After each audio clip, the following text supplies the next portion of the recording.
Saudos irmãos, com a graça e a paz do nosso Senhor Jesus Cristo, estamos aqui para mais um estudo bíblico. Irmãos, vocês já reconheceram alguns maus hábitos que vocês trazem na bagagem, sejam eles por causa da família anterior ao qual você pertence, seja eles por causa da cultura ao qual você está inserido, seja ele que seja maus costumes que você vem adquirindo também durante o percurso da sua vida.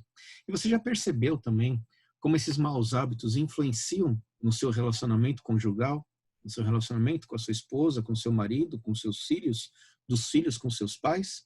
Hoje nós vamos falar justamente a respeito destes maus hábitos e vamos aprender um pouco como a palavra de Deus pode nos auxiliar a deixar de lado esses maus hábitos e viver em novidade de vida na presença do Senhor. Vamos para a nossa aula, então, de hoje.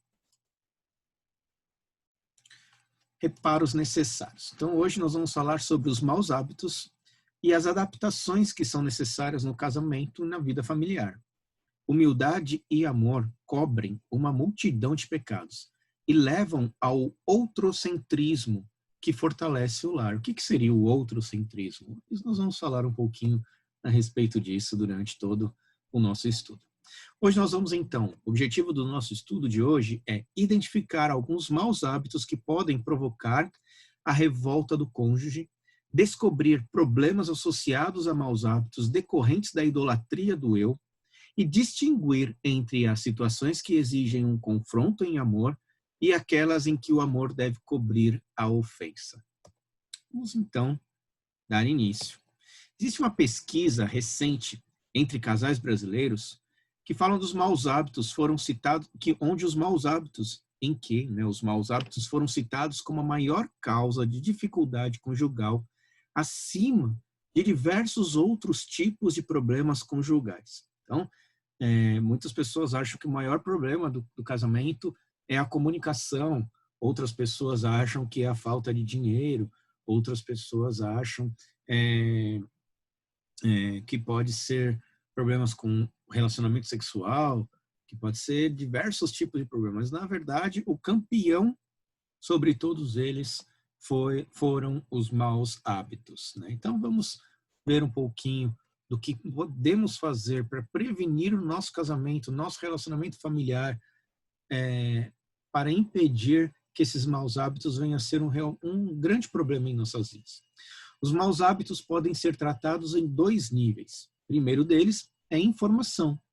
Quais as coisas que provocam os desgastes entre marido e esposa, entre os filhos, e que muitas vezes revelam egoísmo e insensibilidade entre eles? Ao descobrirmos a resposta para essa pergunta, aqueles que realmente querem servir ao cônjuge podem buscar mudanças de hábito e assim resolver o problema. Então, quando você busca essas informações na sua vida, quais são os hábitos da sua vida que incomodam o outro, que estão errados, que mostram que eu sou uma pessoa egoísta e insensível, quando eu percebo quais são estas coisas, quando eu busco, elas, porque normalmente a gente quer fazer vista grossa para esse tipo de problema, a gente prefere ver o defeito dos outros do que os nossos próprios, e muitas vezes até justificamos os nossos com base no defeito dos outros. Mas se nós queremos buscar uma mudança para favorecer o nosso lar, nós temos que parar de olhar um pouco para o outro, para o problema do defeito dos outros e buscar dentro de nós mesmos, em nossas vidas, no nosso viver, quais são os maus hábitos que podem trazer problema. E ao identificar estes maus hábitos, eu tenho então que me dedicar para resolver este problema. O segundo é o coração, tratar o coração. O fato é, que na maioria dos casos, a informação não vai ser o suficiente. O problema é muito maior, ele está dentro do nosso coração. Uma vida vivida pela graça de Jesus nos influenciará de duas maneiras. Primeiro, o amor cobre um grande número de pecados, 1 Pedro 4,8. Se nos tornarmos mais tolerantes e menos exigentes, estaremos mais dispostos a perdoar os maus hábitos do nosso cônjuge. Vocês estão entendendo o que está acontecendo? Se nós nos tornarmos mais tolerantes com o problema dos outros e menos exigentes com as coisas que os outros fazem contra nós, nós nos tornaremos mais dispostos a perdoar os maus hábitos do nosso cônjuge. Quando confrontados com os nossos maus hábitos, revelaremos maior disposição em reconhecer o próprio erro e admitir o egoísmo. Com humildade na dependência de Deus, conseguiremos passar por mudanças, mesmo em área que julgamos inofensivas. Então, vamos ver agora, aprofundar um pouquinho mais esse conceito, né? Conflitos causados por maus hábitos.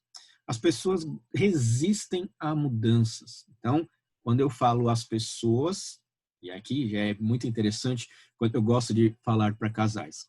É muito legal você estar numa reunião, legal não, é triste na verdade, mas é interessante em certo ponto, porque mostram muito do nosso coração. Quando nós estamos reunidos em casais e a gente começa a falar daquilo que Deus pretende para as nossas vidas, principalmente quando a gente vai falar a respeito de papéis, aquele papel do homem, o papel da mulher, e você está tratando dos dois juntos, você está tratando do problema do papel da mulher e o papel do homem. E quando chega no papel, né, nessa explicação dos papéis, você vê os cotovelos cutucando assim um ao outro. Então é muito interessante, porque veja, nós estamos apontando para o problema do outro. Então, fala lá que o homem ele tem que ter iniciativa, que o homem tem que manter a mulher segura. Aí você vê a mulher cutucando o marido. Aí fala lá da mulher que tem que ser submissa ao marido, que tem que auxiliá-la nas coisas concernentes ao propósito familiar em que o homem está envolvido, para que então haja um amadurecimento nas questões dos mandatos espirituais, e aí é mais explicado isso durante o estudo e tudo mais, e então você vê o que? O homem cutucando a mulher. E veja, o que está acontecendo nesta cena? Nós estamos olhando para o problema dos outros, daquele que está sentado ao meu lado, em vez de observar qual é o meu defeito e fazer assim, com a cabeça. Esse sou eu. Então, nós somos resistentes às mudanças. E ao resistir às mudanças, nós preferimos discutir ao invés de mudar. Nós fugimos da situação. Se alguém vem para você, para mim, e joga, você fez isso de errado. Mas na hora eu vou procurar uma desculpa, eu vou dar um porquê, eu vou apontar outro problema que gerou esse problema. Eu nunca vou assumir, né, esse tipo de coisa. Isso é natural do pecado e isso atrapalha demais qualquer tipo de mudança em nossas vidas. Então, quando confrontados por qualquer problema que venha mostrar para nós a respeito dos nossos maus hábitos, nós preferimos a defesa do que a humildade em reconhecer. Outras até reconhecem. Tem algumas pessoas que vocês até falam assim, não, verdade, eu fiz isso mesmo, fiz de novo, isso, mas não muda, né? Passa 1 ano, 2 anos, 3 anos e não muda. Eu posso enumerar diversos meus aí que dependem da graça que está nas minhas orações, no meu esforço de querer mudar e tudo mais. E ainda conto com a graça do Senhor e com a minha responsabilidade de querer o melhor para a minha família. Então, outras até reconhecemos, porém não mudamos. Ainda há outras que chegam a ouvir a crítica, mudam por um tempo, mas logo voltam a cometer os mesmos hábitos. Então, veja, quando nós começamos a observar, a olhar para nós mesmos e buscar esses maus hábitos, nós vamos encontrar diversos.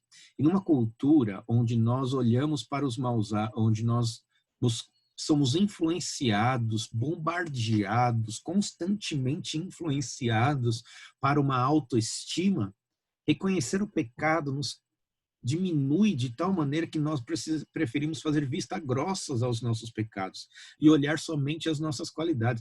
Quando nós vamos fazer um currículo, né, as pessoas falam assim, coloca só a sua qualidade. É claro, nós vamos colocar somente aquilo que a gente faz bem, que é o propósito, né, do emprego. Mas o que eu estou querendo dizer é que a gente faz isso até mesmo no nosso relacionamento com Deus. Nós chegamos na presença de Deus e falamos assim, Senhor, como eu sou bom. Sabe? E os pecados ficam de lado. E você perde a oportunidade de quê? De ser transformado por Deus, de viver uma vida em humildade na presença do Senhor, na presença dos seus familiares, da sua esposa, dos seus filhos e todos mais. Seus filhos estão olhando e vão aprender esse tipo de arrogância com você, comigo. Então eu preciso sempre procurar ser humilde. Verdade, eu errei, sabe? Eu vou procurar compreender o porquê que isso está acontecendo, vou observar se isso acontece mais vezes, vou me esforçar para que isso não aconteça mais, e vou buscar entender o meu coração e me arrepender na presença do Senhor para que eu possa, pela graça de Deus, ser transformado por Ele e viver de uma maneira que esses maus hábitos não aconteçam mais. Isso se chama humildade, dependência, confiança. Veja, isso é um produto da fé. Então, a fé é capaz de transformar os maus hábitos das nossas vidas. Vamos dar uma olhada? Mateus 7, de 1 a 5, diz o seguinte: não julgueis, para que não sejais julgados, pois com o critério com que julgardes, sereis julgados. E com a medida que tiverdes medido, os medirão também. Porque vês tu o argueiro no olho do teu irmão, porém não reparas na trave que está no teu próprio? Ou como dirás a teu irmão, deixa-me tirar o argueiro do teu olho, quando tens a trave no teu? Hipócrita, tira primeiro a trave do teu olho, e então verás claramente para tirar o argueiro do olho de teu irmão. Aqui a ilustração é lindíssima usada por Jesus Cristo. Então, quando Jesus está falando a respeito disso, imagine a cena, você dentro de um salão, onde esse salão está repleto de pessoas, certo? E você então se esconde atrás de um pilar dentro daquele salão, e fica só observando os defeitos que as pessoas fazem. Mas por que você está escondido atrás do pilar? Para que ninguém veja, olhe para você e faça a mesma coisa que você está fazendo, porque você sabe que as pessoas vão fazer isso. Então você se esconde. E muitas vezes é o que acontece no casamento. Muitas vezes é o que acontece na vida familiar. Muitas vezes é o que acontece na nossa vida comum, no dia a dia, com outras pessoas, no envolvimento com outras pessoas. Nós passamos a apontar o defeito dos outros justamente para esconder o nosso próprio defeito. Nós queremos disfarçar os nossos defeitos. Então, quando eu falo assim, quando eu estou aqui e eu aponto o defeito dos outros, eu estou mostrando e mostro para outras pessoas, eu estou desviando o olhar deles de mim para que eu esteja olhando, para que esteja olhando para outras pessoas. Isso é hipocrisia.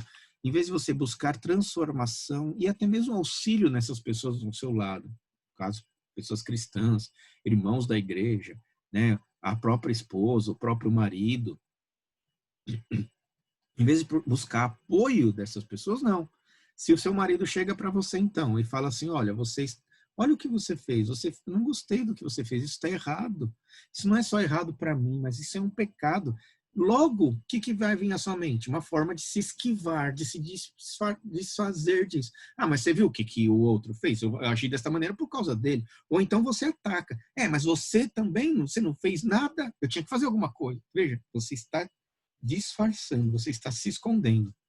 Isso é que Jesus está chamando de hipocrisia. Tira primeiro a trave do seu olho. Então há uma ordem, há aqui um imperativo, né? Há uma chamada de atenção para que você olhe primeiramente para si mesmo. E aí você vai enxergar claramente para tirar o argueiro do olho do teu irmão. Porque quando você olhar para si mesmo, você vai ver justamente que você vai depender de Deus para ser transformado. E quando você olhar então para o seu marido, para olhar para as outras pessoas, quando você olhar para sua esposa e ver o pecado dela desta perspectiva, da mesma maneira que você vai perceber que você precisa da graça de Deus para parar com os seus defeitos, você vai entender que o outro também precisa da graça de Deus. E aí a transformação começa a ser maior e unida, né? Em união, em compaixão, em amor. Vamos ver Gálatas 6, de 1 a 3. Irmãos, se alguém for surpreendido em alguma falta, vós, veja, que sois espirituais, corrigiu em espírito de brandura. Ou seja, pessoas espirituais que estão com o relacionamento de Deus, que enxergam os seus pecados na presença do Senhor, eles chegam na presença do outro para corrigir a pessoa com amor. Não com dureza, não com sarcasmo, não com gritaria. Pelo contrário, irmão, vem aqui, vamos sentar, vamos conversar. Deus diz assim em sua palavra, como que eu posso te ajudar a alcançar este ideal? Sabe? É um amor, é diferente. Então, quando nós agimos na carne, o que vai acontecer? Acusação, apontar defeitos, vem com o propósito de, então, humilhar outra pessoa. Uma certa vez eu vi, então, vendo as crianças, né, conversando, Uma delas pegou e falou assim, você dando aula para as crianças e você vê o quê? Você vê quem vai fazer essa leitura? Aí uma das crianças levanta a mão e fala assim, eu faço, eu quero fazer. Aí ela faz naquele dia. No dia seguinte, você vai dar aula para a criança e você fala assim, alguém pode ler para mim? Ela levanta a mão, posso? Pode ser você. E ela vai de novo.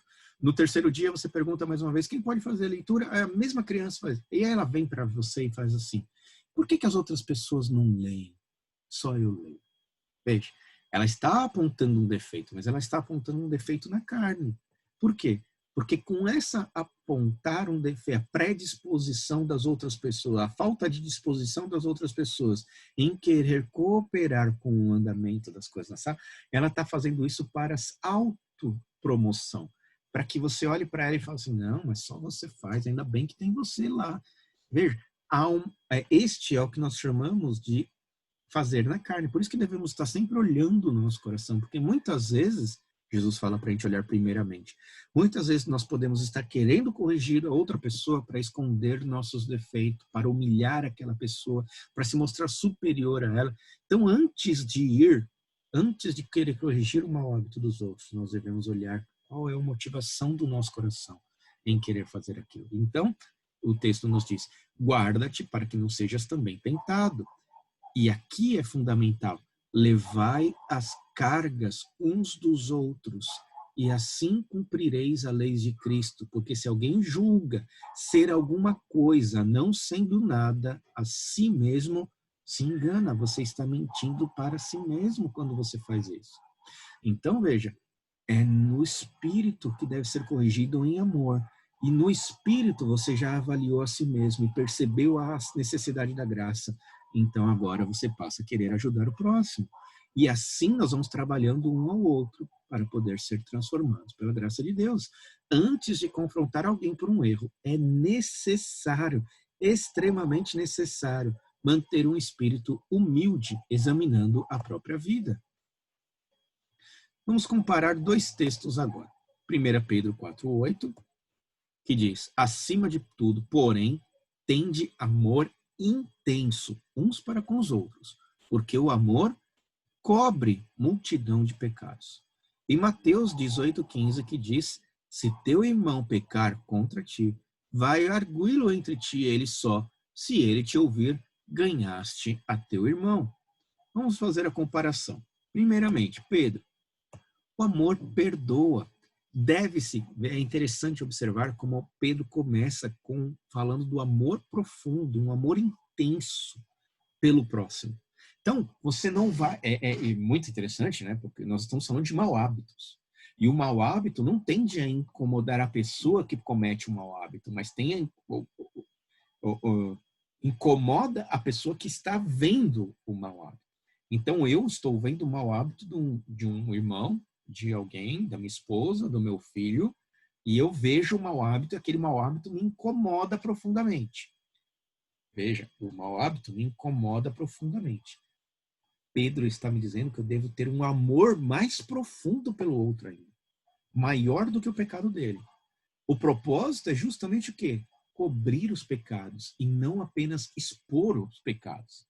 Este é um provérbio que parece comum nas Escrituras. Então, nós temos lá Provérbios 10, 12, Tiago 5, 20, que tem o mesmo sentido.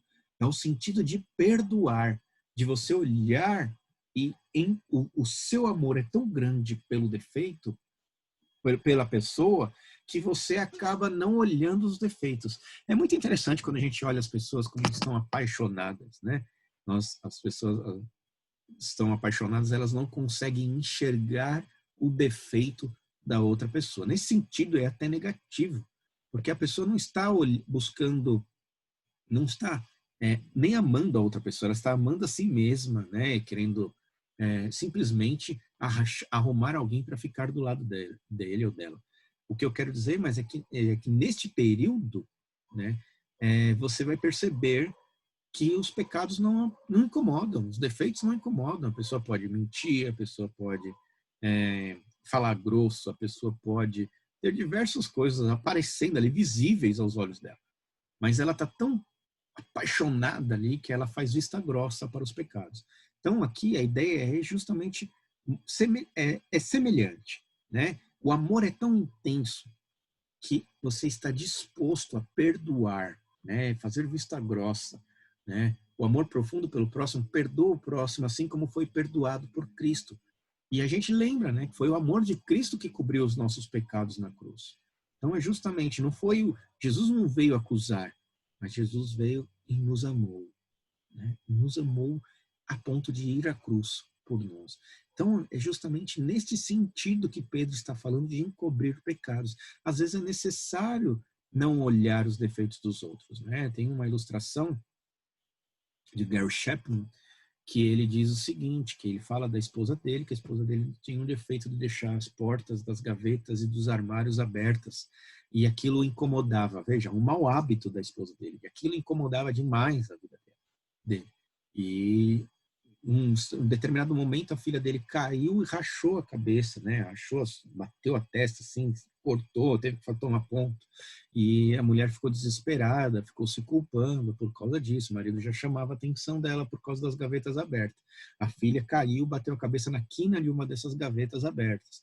E ela se sentiu culpada. E ele então falou assim: bom, agora ela vai aprender a lição, agora não vai acontecer mais isso.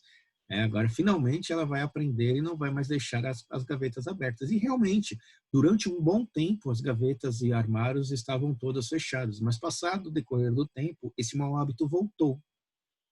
E essa mulher passou, a mulher dele passou a deixar novamente gavetas e portas abertas. E ele enlouqueceu, ele ficou furioso. E ele falou: ou me separo ou eu resolvo o problema. E como que ele resolveu o problema? Ele falou assim: em amor. Eu vou superar, eu ignoro. A única maneira dele continuar casado era ignorando aquele problema. E foi isso que ele fez. Então, o amor cobriu multidão de pecados. E é justamente isso que ele está dizendo. Muitas questões no casamento são problemas para nós, mas são inofensivas no sentido de não ser um pecado contra Deus. Olha a diferença, uma diferença bem interessante. Há problemas dentro do casamento que são coisas que eu não gosto. Eu não admito. Eu não quero. Eu nunca fui educado dessa maneira. Né? São questões culturais que vêm da minha família. Então, eu nunca fui educado dessa maneira. Eu não suporto isso. Na minha casa, as coisas sempre foram de determinada maneira. E na casa da minha esposa, as coisas sempre foram de maneiras diferentes. E quando se juntam dois pecadores, o que nós temos?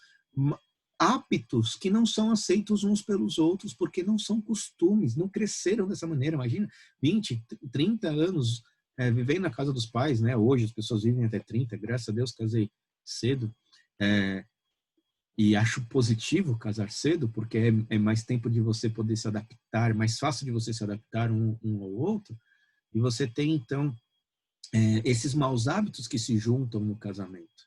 E muitas vezes não são pecados, são só maus hábitos, são coisas que eu não admito. Nestes momentos, essas coisas não são pecado contra Deus. E essas questões, então, a gente pode simplesmente aprender a superar. De que maneira? Amando a outra pessoa. Lembrando que amor não é, aqui Pedro usa, né, a questão de ter amor intenso. Poxa, mas se nós considerarmos o amor como sendo um sentimento, então eu só posso fazer isso enquanto eu estou amando. Quando o amor acabar, quando eu não estou sentindo, não. Aqui, o sentido do amor bíblico é o sentido de você agir em amor. É a sua vontade de fazer, sabe? Não é sentimento, é fazer. Então, eu estou vendo o pecado da minha esposa. O pecado não. Eu estou vendo o mau hábito da minha esposa e eu, como Gary Chapman fez, por amor, né? Eu então ignoro aquele pecado. Eu ignoro aquela transgressão, aquele mau hábito. Então isso muitas vezes são questões culturais comuns no casamento, pois é a união de duas pessoas de hábitos diferentes. E aí então, quando os pecados eles devem ser confrontados? Porque eu estou falando até, Arthur, você me falou aqui que eu tenho que perdoar, eu tenho que encobrir multidão de pecados, eu tenho que ignorar maus hábitos. Quando que eu devo então confrontar os maus hábitos? Mateus 18:15 nos ajuda. Quando nos deparamos com um pecado, algo que irá afastar o outro de Deus. Então, quando você vê um pecado no outro e você fala assim, isso é um pecado contra Deus, e o que é contra Deus vai acabar afastando a pessoa de Deus, esse deve ser confrontado, para que a pessoa possa se arrepender e firmar-se na presença do Senhor. Este é um enorme benefício do casamento quando feito em amor, visando o bem do próximo. Veja, você está olhando o pecado da pessoa, você já não está preocupado com o quanto este mau hábito, este pecado afeta você, mas o quanto este pecado afeta a pessoa por causa do relacionamento dela com Deus. Você está percebendo a diferença com o anterior, de quando você encobre o pecado e quando você ignora o pecado? Só que existem alguns detalhes aqui que nós vamos entender. Esse é um grande benefício, então nós devemos fazer isso, nós devemos chegar lá para o nosso cônjuge, devo chegar na minha esposa e falar, querida, senta aqui, vamos conversar. Você fez isso, isso, isso, eu acho que não está correto. Qual foi a motivação do seu coração para isso? Vamos ver, biblicamente não é assim. Deus não quer que você age dessa maneira. E com amor, né? Estou falando assim de maneira figurada, cada caso vai levar a uma conversa diferente, né? Num momento diferente. Então você tem que ter sabedoria para poder sentar e confrontar, né? É difícil dar é impossível eu dar aqui um exemplo de como que você possa fazer isso, porque a partir do momento que eu fizer isso, você vai achar é assim que eu tenho que fazer, mas cada caso é um caso, cada situação é uma situação, cada pessoa é uma pessoa. Então você tem que buscar entender a sua esposa, o seu marido, os seus filhos, para poder adaptar, então, entender como que você pode chegar. Por exemplo, tem gente que você pode chegar confrontando, que a pessoa prefere que você confronte logo de cara. Tem outras pessoas que não gostam de ser confrontadas logo de cara. Você tem que começar pelo resultado e depois chegar até o problema. Então, há pessoas diferentes. Então, não dá para eu te dar uma fórmula aqui que possa te ajudar com isso. Exige uma dedicação pessoal para a solução deste problema. É preciso muita sabedoria para discernir a diferença entre o confronto e o esquecimento. E sempre é preciso escolher a melhor hora para um confronto. Certo? Às vezes não é sempre de cara, assim, apontando os defeitos. Ou, né, a pessoa chegou para você, apontou um defeito seu e agora é a hora, então, de eu confrontar você. Então, vai lá e descarrega no outro. E fica aquela gritaria, um jogando o problema do outro, um confrontando o outro, mas com o propósito de quê? De humilhar um ao outro. Então, tem que ter muita sabedoria com isso. Alguns conselhos úteis para que possa ajudar nesses problemas, né? Deve-se escolher bem a hora de fazer a crítica, a confrontação, né? Nunca é na hora que a coisa acontece, nunca é na hora que os dois estão com algum problema, né? Estão meio irritados. Eu já escutei pessoas dizendo assim, a melhor maneira de muitas vezes tratar de questões difíceis é durante uma refeição. Talvez seja, né? Tá todo mundo. Nunca faça isso de estômago vazio, né? A pessoa já fica meio irritada quando está com fome. Então, terminou de comer, vamos conversar um pouco? Pronto, abre a Bíblia, explique, pega um texto que trate do assunto, e mostre aquilo lá.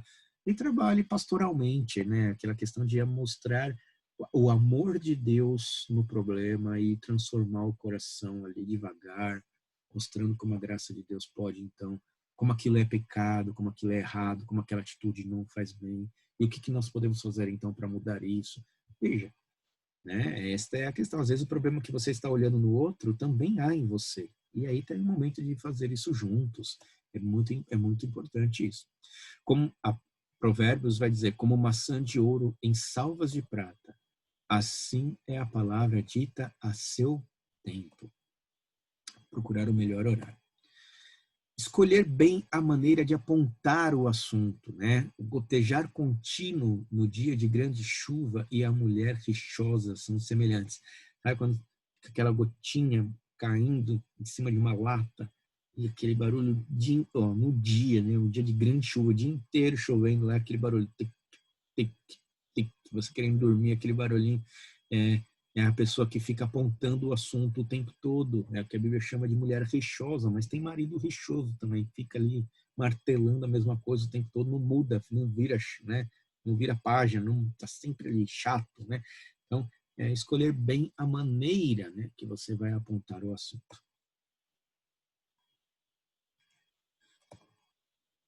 saber discernir quando é melhor não falar. Isso é importantíssimo. Então, veja, primeiro nós devemos entender quando encobrir pecados e quando confrontar, mas também discernir quando é melhor não falar. Então, tem questões, tem problemas, tem pecados que às vezes é melhor não falar. E Pedro usa aqui um texto bem interessante, que Pedro diz o seguinte: mulheres, sede vós igualmente submissas ao vosso próprio marido, para que, se ele ainda não obedece à palavra, seja ganho, sem palavra alguma, por meio do procedimento de sua esposa, ao observar o vosso honesto comportamento cheio de temor, temor a Deus. Então, é o seu comportamento de temor a Deus que vai servir de exemplo para, então, a transformação da outra pessoa. Então, veja, o outro insiste em não obedecer a Deus, né? O crente, ele olha para o pecado dele e ele quer ser transformado por Deus. Tem a crente que não quer ser transformado, que quer continuar sendo pecador, ele está agindo como um ímpio.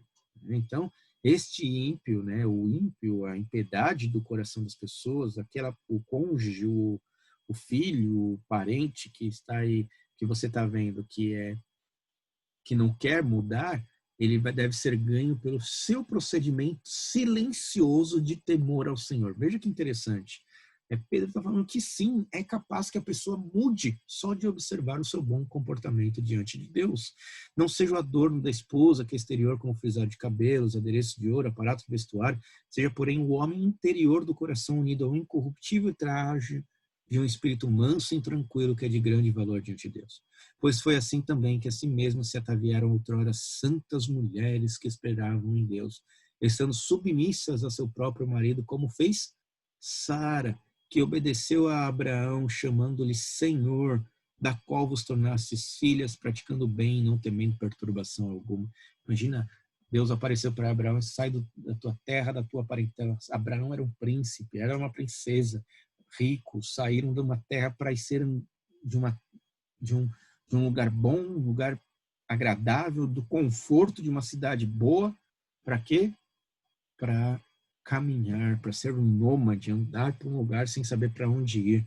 E Sara, você não vê em momento algum uma objeção. Sara pega e vai junto com seu marido.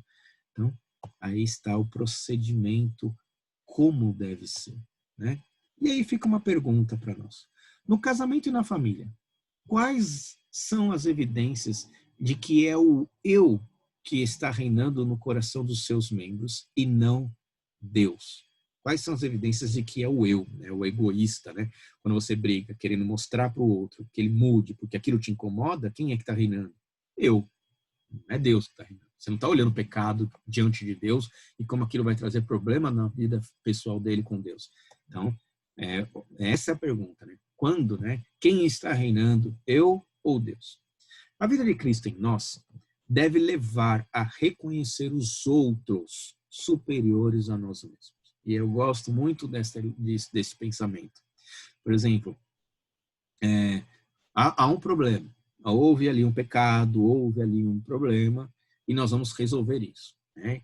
Você vai perceber que sempre vai envolver, muitas vezes, infelizmente, isso vai envolver um mal-estar, uma gritaria, né? Gritando com o outro: mas por que você fez isso? Não sei o quê, você mudou, e papapá, e grita, e fala, e gesticula, e não sei o quê. Então você vê ali, quem é que está reinando ali? É o outro, né? É o outro? Não, sou eu estou reinando. Você quer ver como uma coisa é ridícula? Se toca o telefone e é o chefe que está no telefone, a pessoa atende o telefone e fala assim: então, oi, como você está? Muda na hora. Aquela raiva, aquele excesso, aquela gritaria some, a pessoa fica mansa e humilde diante do chefe. Então, normalmente as pessoas usam, né, questões como hereditariedade, né, que eu sou filho de italiano, eu grito mesmo, né? Ou se fosse esse o problema, se isso fosse real, na hora que ele atendesse o telefone, ele ia gritar: o que você quer também agora que você vai me ligar? Eu estou na minha casa, não me dá tranquilidade. Percebe? E aí, isso sim, então seria, mas não, você vai perceber que o quê? Aquela hereditariedade some no telefone. A pessoa passa a falar manso e humilde, manso e tranquilo, né? Por quê? Porque ali ele teme o outro, né? O outro é superior. Por isso que esse aviso é muito importante, né? Reconhecer os outros superiores a nós mesmos. Está lá em Filipenses 2, 3, 8. E aprendemos com Cristo isso, né? Que fez, esvaziou da sua glória para viver entre nós em amor de nós, para o nosso bem, né? Considerando, né? Ensinando a nós como devemos considerar os outros. Então, nós estamos vendo o pecado do outro e considerar o outro superior a nós mesmos. Isso é uma dica fundamental para que a gente possa chegar na presença do outro e, então, adverti-lo, conversar, porque aí a gente não vai com gritaria, porque o outro é superior a nós, né? Dessa maneira, todas as vezes que respondemos negativamente, nós estamos agindo na carne. Mesmo quando adotamos uma postura defensiva, mostramos que vivemos para nós mesmos e não para Cristo, quando nós estamos o eu está reinando, né? O ídolo, né? Nós já falamos sobre isso, nosso coração é uma fábrica de ídolos, né? E o ídolo eu é o maior de todos eles, né? É sempre indisposto a encarar a sua carência e seus defeitos. Porém, ele é muito disposto para apontar os defeitos dos outros. É rapidinho para apontar os defeitos dos outros. Nossa, outra questão é a vida desta maneira, todas as vezes que... Opa, repetiu o slide aqui, peraí. Então, e quando o outro não demonstra querer mudar? Né? Então, nós percebemos aqui que nós precisamos... a única maneira de anular o eu é reconhecer o outro superior a nós mesmos. E quando o outro não demonstra querer mudar, ele não está nem aí. Mais uma vez, nós vamos lá para Pedro. Pedro deixa claro para nós que o comportamento manso e humilde, tranquilo, de temor ao Senhor, pode mudar o outro, pode transformar o outro. Mas nós não devemos ter este comportamento com o propósito de mudar o outro. Seria um grande erro fazer isso. Porque conforme o tempo vai passando e o outro não muda, eu vou me frustrando, eu vou perdendo a vontade, e eu vou me desanimando cada vez mais. E o problema anterior, atual, se torna maior do que o anterior. Porque não há mais esperança. Mas veja, você colocou o resultado, a sua ação como a origem do resultado. Ou seja, você acha que se você agir quieto, em silêncio, e o outro vai acabar mudando. O que você está fazendo? Você está colocando a confiança em você mesmo. Em você mesmo. Nós não devemos ser mansos e humildes, nós não devemos fazer isso com o propósito de mudar os outros, mas devemos ser mansos e humildes para a glória de Deus. Então, eu devo me calar por causa do temor ao Senhor. Eu tenho que me calar e viver dessa maneira, considerando o outro superior a mim mesmo, independente de quem ele seja. Por quê? Porque eu estou servindo a Deus fazendo isso. E então, quando eu tiver a minha visão de que eu estou obedecendo ao Senhor fazendo isso, independente dos resultados, eu vou continuar fazendo isso, porque eu não faço para que o outro muda, eu faço porque eu, como cristão, é a forma que eu devo viver na presença do Senhor. Então, a esperança nunca acaba. Você vai estar sempre fortalecido, você vai estar sempre dando testemunho de um bom comportamento diante dos outros, porque você está sempre servindo a Deus e não as pessoas. Não é o ambiente que vai determinar a forma que você age, mas o Deus a quem você serve que vai determinar quem você é.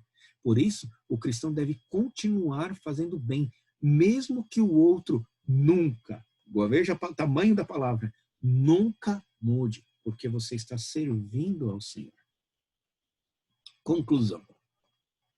Durante o estudo, você percebeu algum mau hábito que aborrece ao seu cônjuge?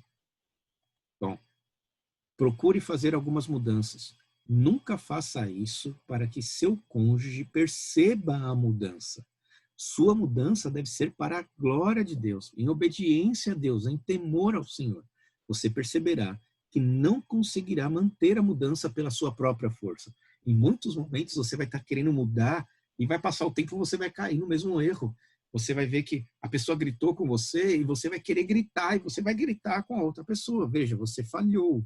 Você falhou por quê? Porque você não teve força para se manter no propósito de ficar em silêncio muitas vezes. Por isso, faça sempre confiando na graça de Deus em profunda oração e dependência do Senhor. E todas as vezes que você falhar, e isso vai acontecer, aumente mais o seu clamor na presença de Deus. Aumente, ore mais, peça mais a Deus para que Ele mude isso, para que você tenha controle, para que você não saia descontrolado fazendo, pecando, porque toda vez que você falha é contra Deus, não é contra o próximo. Então, você não vai ter um bom hábito, um bom procedimento. Então, que Deus possa, então, cada vez mais.